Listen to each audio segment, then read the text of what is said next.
Okay, so we're gonna be replacing spark plugs and coil packs on this old Audi. So first, you'll want to get a spark plug socket that has something in there to hold the spark plug so it won't come out. So you can carefully lower the spark plug in there without messing up the gap, and then screw it in.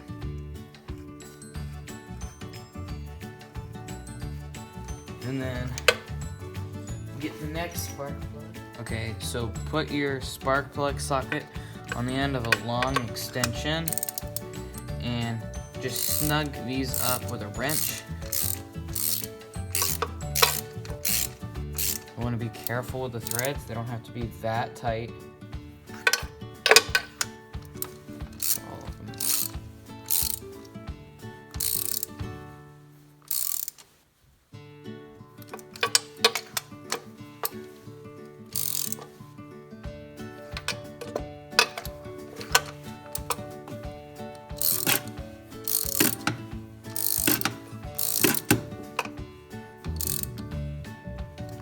There you go. Okay, so you can go ahead and put your coil pack in, snap it onto the spark plug, and put in the 2 bolts.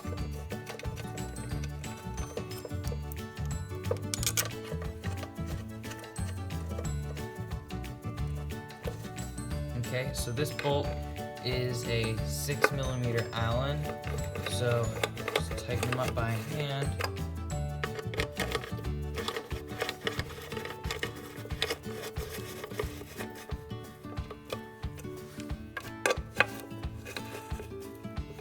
Do that to the rest of them.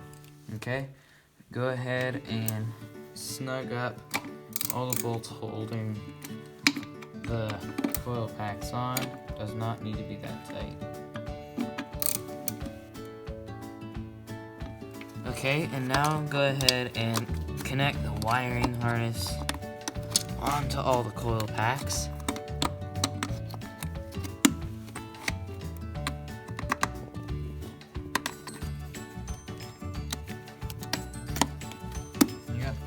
Okay, so this is the grounding wire right here. So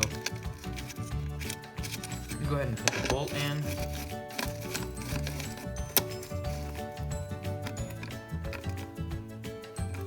And just put it in hand tight. And then put it in the rest of the way with a ratchet. And that's all there is to putting in the coil packs and spark plugs. So I hope you liked this video. If you did, don't forget to give it a thumbs up. And thanks for watching.